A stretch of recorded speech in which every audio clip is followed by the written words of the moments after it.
Hey everybody, welcome to Conversations with Jackie and Bobby. We're your hosts, Jackie and Bobby Angel, and this is the first recording of the two of us post baby Benedict. We've welcomed another baby, and they're all sleeping or occupied right now, so we figured we'd record a quick episode, and I mean quick.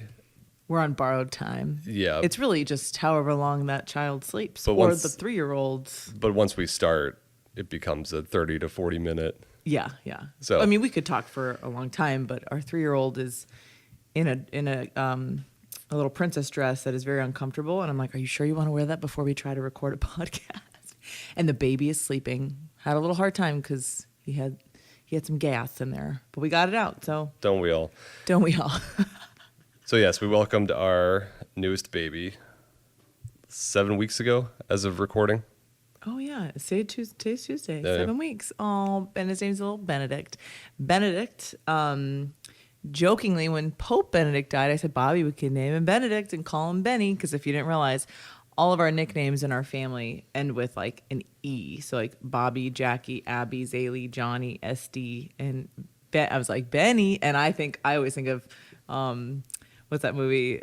How to Ditch a Guy? No. Lose a guy. Yeah, How to Lose a Guy in 10 Days. And she's like, Benny, boop, boo. And so I always think of, or people think, but Benny and the Jets. But anyways, Benedict, both the saint and the Pope, baller. So And the Cumberbatch. yeah, people are like, did you name him after Pope Benedict? No, we named him after Cumberbatch. No, I'm just kidding. We did not. Although, great actor. Sherlock is great. He was the easiest or quickest delivery.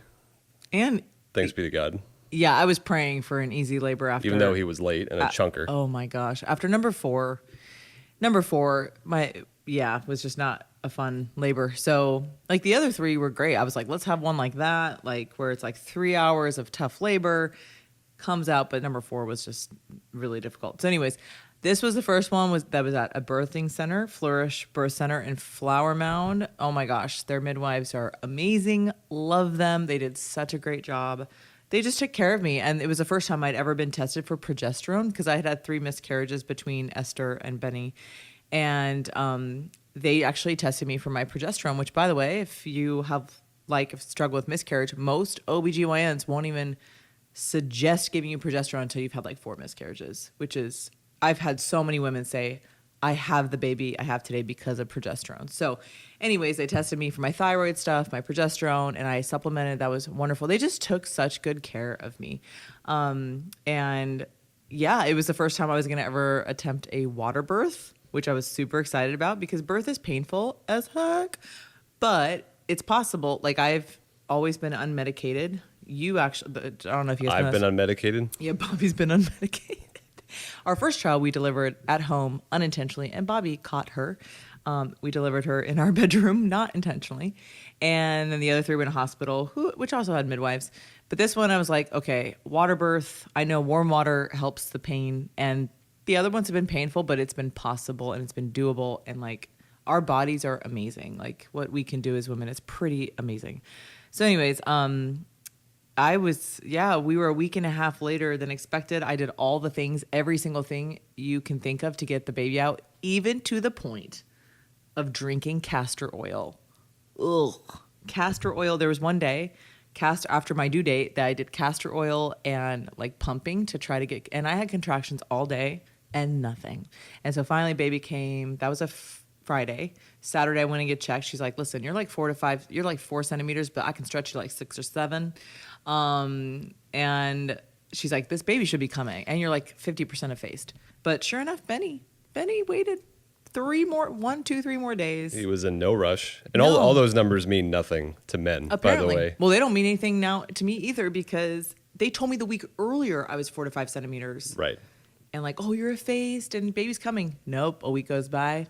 Nope. And then my mom was here for 15 days, was going to leave on Monday the 5th. Baby still was not here Monday the 5th. Baby was due June 1st. We thought it was going to be May 24th because of how big he was. We were told he's a week earlier. Finally, my mom, thank God, she extended her flight a few days. And my mom went to bed at 9 o'clock at night. We stayed up and watched the rest of a movie. And then I start feeling some stuff, but I've been feeling contractions like all day Friday. So I was like, whatever, I'm starting to feel some stuff. I was like, let's just keep going. And around 11, I was like, maybe we should go to bed because I'm feeling kind of some contractions here. But again, they could be Braxton Hicks. Around 11:30, I felt like a stronger one. That's what the trick is. If you're having contractions, like hum or sing through them.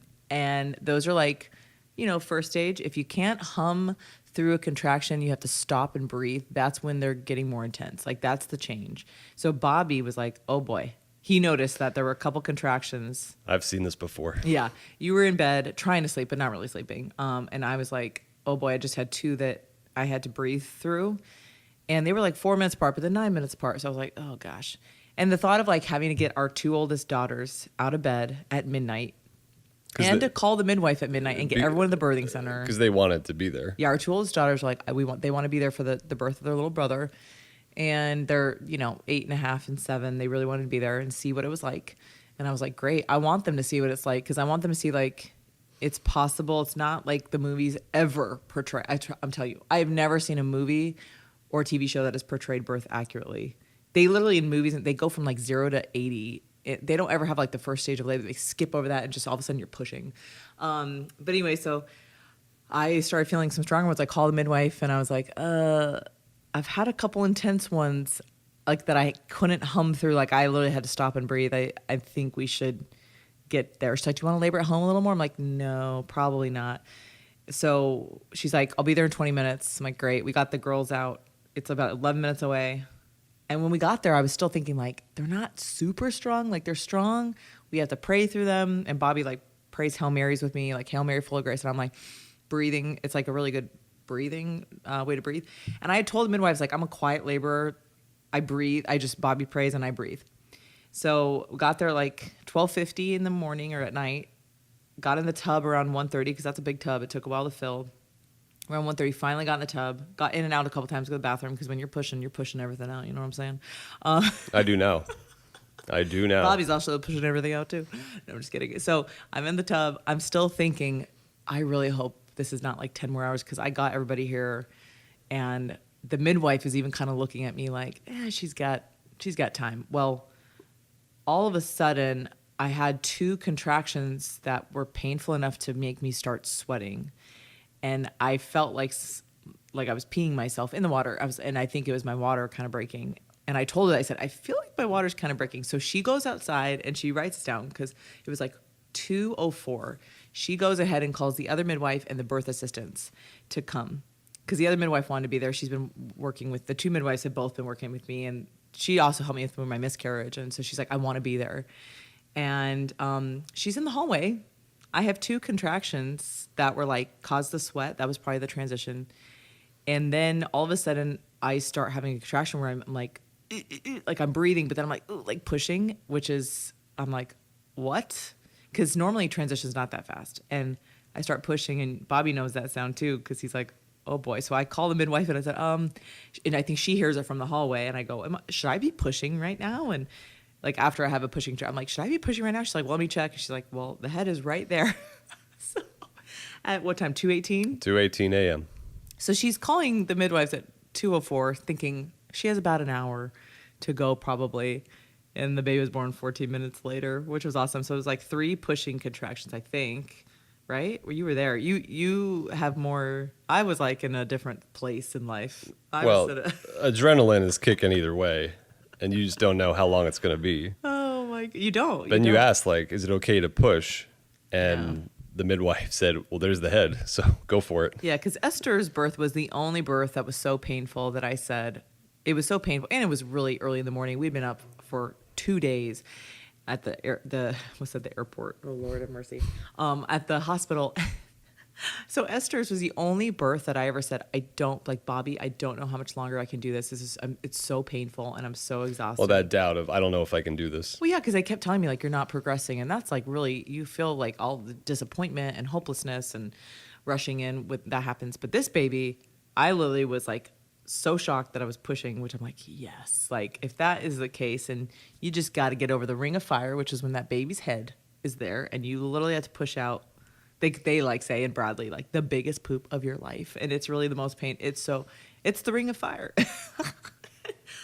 So I pushed the head out. So celibacy. Celibacy.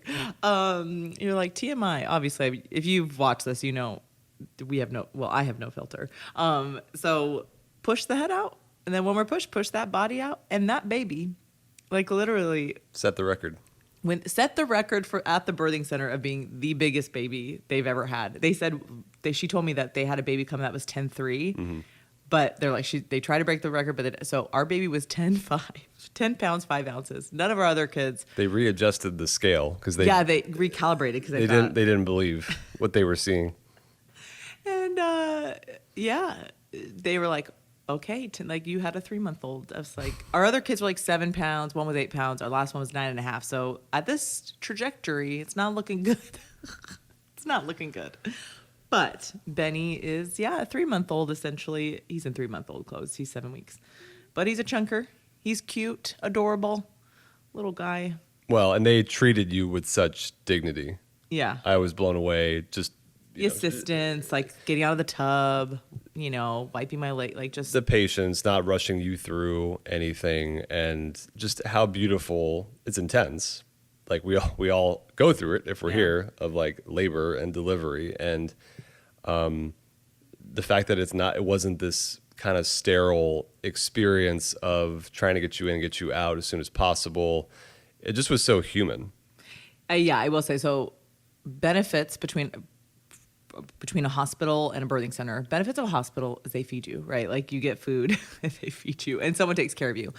The downsides of a hospital is they are waking you up every 2 hours, and they're waking the baby up every 2 hours. And so finally, when you're about to get back to bed and you're rocking baby to sleep, they come back and wake you up. And it doesn't matter what time. And I'm like, let me sleep. You're so tired. You just want to sleep. So that was the downside. The benefits of a birthing center, they send you home. So I had the baby at 2:18. They sent us home at 5:45 a.m. So 3 hours later, they checked me, checked baby, sent me home. And 24 hours later, a nurse came to check baby, to check me, came to my house. Now, it was great because my mom was there. My mom was making me breakfast. Like, our kids were... Oh, and the other thing, when you're at a hospital, your kids aren't screaming and yelling in the background. It's like, oh, vacation. But, yeah, there's pros and cons to both. But the birthing center was an amazing experience. The birthing tub was an amazing experience because that really did... it lessened the pain. And when you watch... I had watched...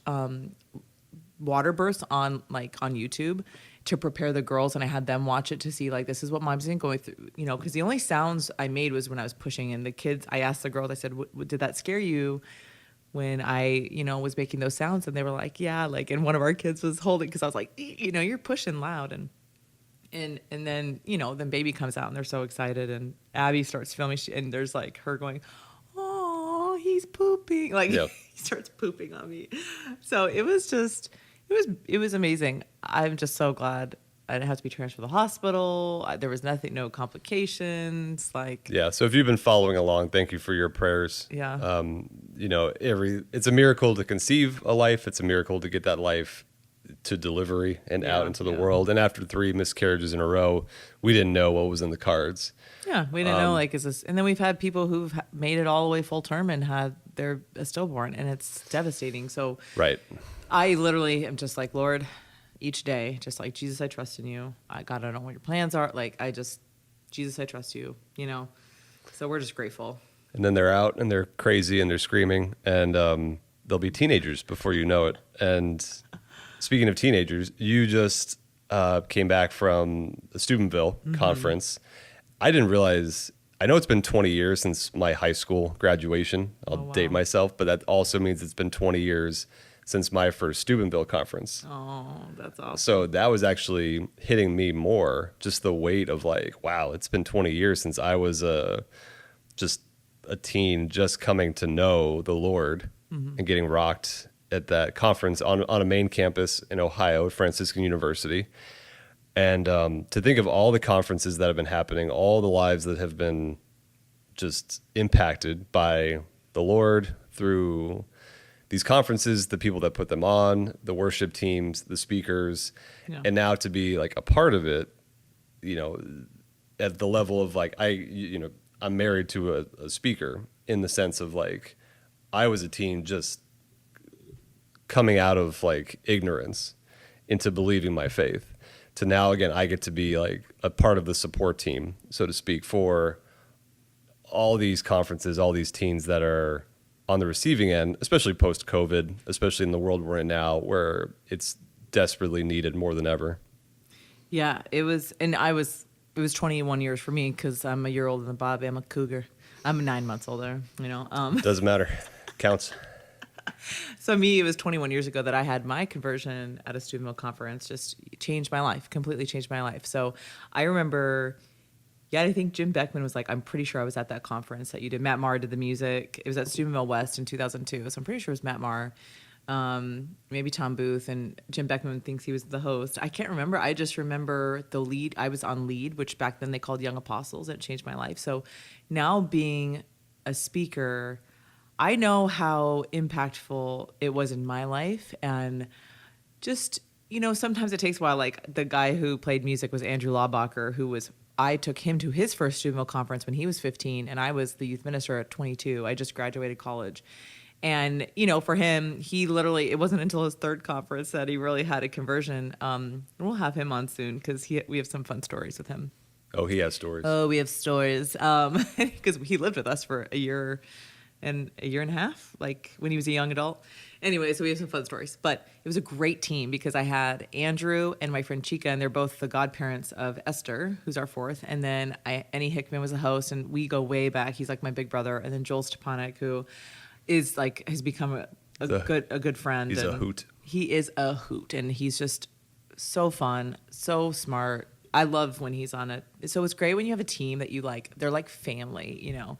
And it was like, especially with this was Benedict's first trip on a plane. Yeah. And then my pastor was also Father Edwin, was the chaplain. So it was like, oh my gosh, we have like Father Edwin and Alob and then my friend who was helping me, Caroline. We all go to St. Anne's and Capel. So it was like I have my church here, and then I have like my family friends here, like just family, if they feel like family, for Benny's first trip on a plane at a conference. And it was just beautiful. And the teens, like, man, just looking when you're a speaker and you look out at the crowd, you can see people. Like you see their body language, you see when people are crying, you see when people are bored, you see when they're asleep, and to see the change between Friday night and Saturday after the women's session, it's just always so beautiful to see how God is moving throughout the weekend.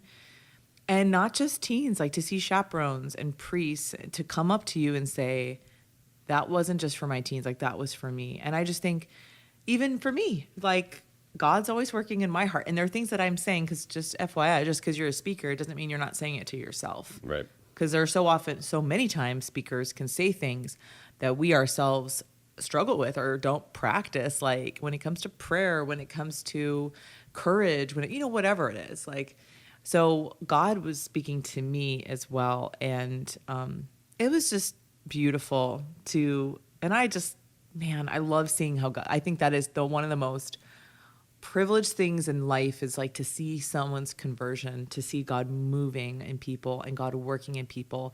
And so often you don't see the fruits, but there are times that people come up to you 10 years later. Like I think at the Seek conference this year, I had multiple focus missionaries come up and say, Jackie, I saw you when I was 14 and now I'm 24 and I'm married. And like, it was your women's session that like taught, you shared about waiting till marriage to have sex, or like you said not to settle. And now I'm getting married to the most amazing man. I'm like, oh, that makes me so happy. Like that God worked in them. So it's just, man, it was beautiful. So glad I got to be there. Well, I got teary-eyed when you sent a picture of our pastor, Father Edwin, who was the main priest for the weekend. And it was his first time at doing a conference. First time being the lead priest. Chaplain, yeah. Holding Benny, who he just baptized. Yeah. Like his first Steubenville, he's 6 months, so I know it doesn't really count, but it counts that he was there. Who's 6 months? Benny. 6 weeks. 6 weeks, sorry. I was like, wait, what? He's in 6-month clothing. Yeah. But he's... pretty much. To be held by like the priest who just baptized him at this conference where I had my conversion 20 years ago. Yeah. Was just, I saw that picture. I was like, they're levels. There's levels happening here. Yeah, so it was really cool. And they have a bishop too that was just so present and joyful there. The Bishop Byrne. Oh my gosh. And his dog, his sweet little black lab, his name's Zelly, and our daughter's name is Zaylee. It's the same thing, right? But by the way, I think Bishop also learned that the plant Zaylee is named after azalea, which is a flower, an azalea flower. By the way, they have an azalea festival in Tyler, Texas, which is amazing. But Zaylee is the mother of Saint Therese of Lisieux, Saint Zaylee, and his dog was named Zelly. So Bishop was just very joyful. Episcopal is. So it was just a great weekend, and yeah. I was thinking, I don't know why I just thought of. I was just thinking of like the parts theory and how even the weekend, Bobby's been learning about in psychology parts theory. Yeah, the internal family system and the parts theory, and this stuff is kind of all over right now. Dr. Bob Schutz and Dr. Jake Kim just had a parts theory guy on their podcast, Restore the Glory. That's really good. It's the podcast about loving God, your neighbor, and yourself, and it's the one about loving yourself. Yeah. Really check it out. It's very good.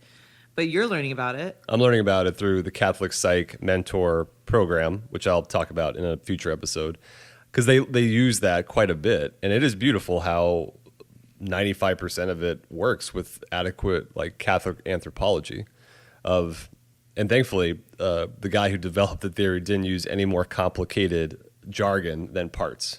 Right. You're divided something to describe this phenomena. And once you start hearing it, you hear it everywhere. Yeah. And this is how we kind of describe our experience of like a part of me is really excited for this. A part of me is also afraid. And that's true. Like very rarely are we feeling 100% towards something. Like we could be 98% excited to go to this school, to take this job. There's 2%, like there's a part of us that is a little afraid, a little worried. That's normal. Yeah. And I think in ministry and speaking, I've been using that a little more I think when I had my conversion and when I was young, I was a little more, I didn't understand that. I didn't understand the nuance of the human person. I thought, like, how could part of you be like all of you? You're all in, and you are. But even Jesus, like I was reading Psalm 22 today where it's like, oh God, why have you abandoned me? And which Jesus prays from the cross. He's praying Psalm 22, which is, my God, why have you abandoned me? Like part of him feels abandoned, but then he says, yet you're my ancestors have trusted you. Like I trust you. I know you're going to come through. And even when Jesus is in the garden, he says, Father, if you wish, take this chalice from me, but your will be done. So part of him is like, take this away, but I also freely lay my life down. So even Jesus used that, like part of me feels this way, like abandoned, and yet part of me trusts in you. And we've all experienced that in life where, I'm sure many of you there are times you're like, I trust God, but man, part of me is really disappointed right now in how this worked out, or part of me feels rejected, abandoned, but part of me I'm so joyful. And so the human person is much more complicated. I think children are much more black and white. And so when you're kind of stuck in being a child, like not childlike, but when you're stuck with that view of, because children, their brains are not formed yet, so they do feel either all angry or all happy. Like literally before their age of reason, that part of their brain isn't developed yet. So they really do feel all angry. But then literally you're like, you want a cookie? And they're like, yeah. Like they could be screaming their head off and you're like, want a gummy bear? And they it's like switches like that. So their brain, like their emotional regulation isn't formed until the age of reason. Which, by the way, Abby said to the midwife, she's like, oh, well, he's not the age of reason yet. Like, and the midwife, so our 8-year-old is talking about our 5-year-old boy. She's like, oh, well, he's not the age of reason yet. That's why he's the way, and they start laughing because the midwife and the assistant were laughing. Like, what 8-year-old talks about her brother not being of the age of reason? But we do. I'm dying. Abby's also the one insisting on using the sonogram. Oh, yeah, which she allowed her to do. That was the other kind of cool thing. The midwife would let our kids, she was like teaching them. She's like, homeschool lesson right here. Right. You guys can help find babies. So every time I had to visit, but Yeah. No, but I mean, I think when you were sharing that earlier this morning, I thought of St. Augustine and Lord, give me chastity, but not yet. Right. Like a part of me wants this. And I felt that all through college was like, I want to be chaste. Like I want to do this. And yet a part of you is holding back. And it's and I always forget the book. It's C.S. Lewis, where he's using the analogy of like the Great Divorce, right? Yeah, I think it's the Great Divorce. Yeah. That's the one about heaven and like. I think so. It's the lizard on the shoulder that you've carried for so long. You can't imagine life without it. Right. And the angel transforms it into this great stallion. But we've got to first be willing to look at like, what is this part of me holding on to? Yeah. That has helped me get through so many situations before, has become my crutch, has become my pacifier. Yeah. In a way that a part of me does not want to let go of. I think actually that was I did the Saturday night keynote. I said that again, what part are you holding back from God? Is it like, what is it? Is it your finances? Is it that you're afraid of losing this part of yourself? So exactly. But it makes me think of, we just watched A Hidden Life, which our friends were telling us, like, you have to watch A Hidden Life. I've had people telling me for a year or two now. And I had never heard it. People have been talking to you about it. But it's just with kids, finding time for a 3-hour movie that is meaningful. It's not like a popcorn movie. You just gotta, you can leave it on in the background. Yeah. It's you like actually watch it. This is more of a work of art. You've got to give your attention to. So it took a while for us to finally get around to it. And it's based off the life of Blessed Franz Jägerstätter, which I am just learning about his life as of late. Yeah, I feel a little behind the 8 ball here, but man, this humble Austrian farmer who refused to take the vow, like the oath of loyalty to Hitler's regime when the Nazis took over Austria. He would not serve in the military. He understood what was behind the philosophy of Nazism and refused to enlist again, like in the army, and against all the peer pressure of his town, of his society, even the clergy at the time. Even his priest, even the bishop.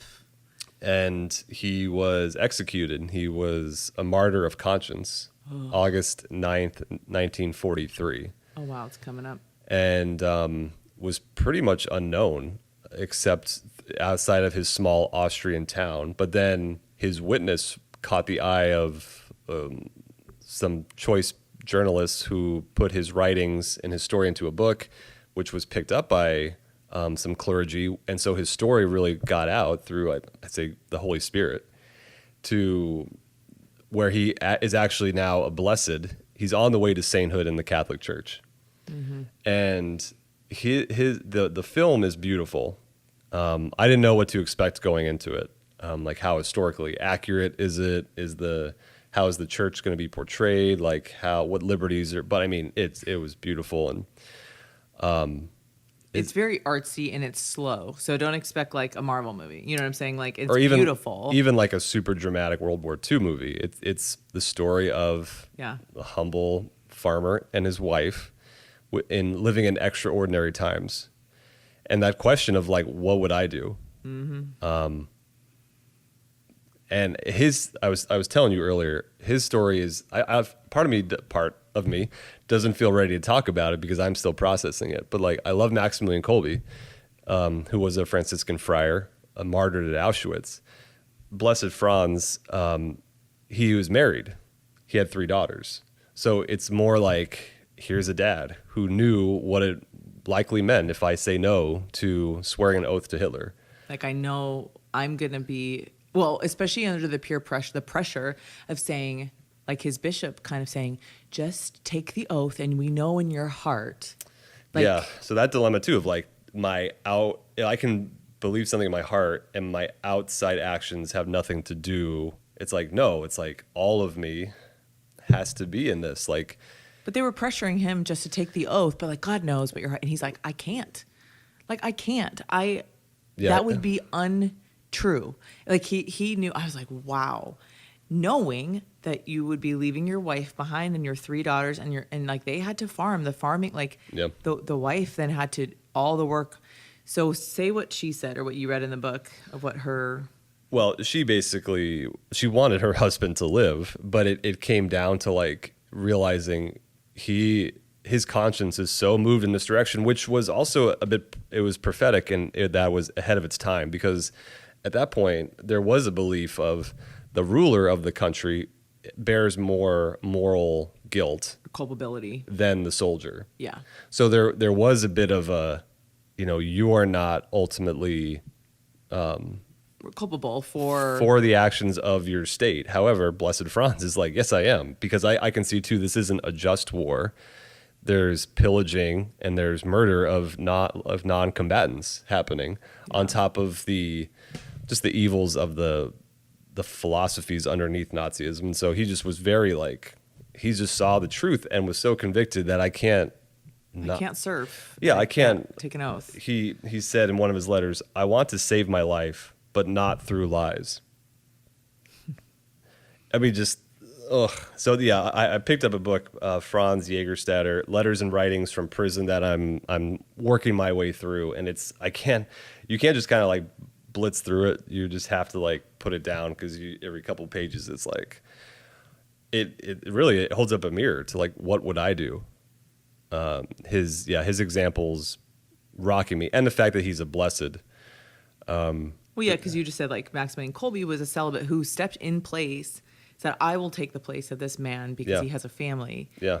And I just think like if someone was just going to kill me, that's one thing. But then when they then you're leaving a family behind. And then also the saints who they're like, we're not going to kill you. We're going to kill your family and torture them. If you don't renounce your faith, we're going to torture your husband. We're going to torture your children, which happened. There was a saint in the early 3rd century or 300s who's all her sons, right? Then they torture. Do you remember who that was? Not in the moment. I know. I can't remember either. But like all of her sons, they tortured all of her sons. Like, Mom, don't give up your faith. We will die for it. But I can't imagine. And then the other movie, Silence. Yeah, with the Jesuits in Japan. Ooh, which is like the other side, which is where like they were torturing like Christians. As long as the priest didn't give up his faith, they started torturing like his people, and so complete.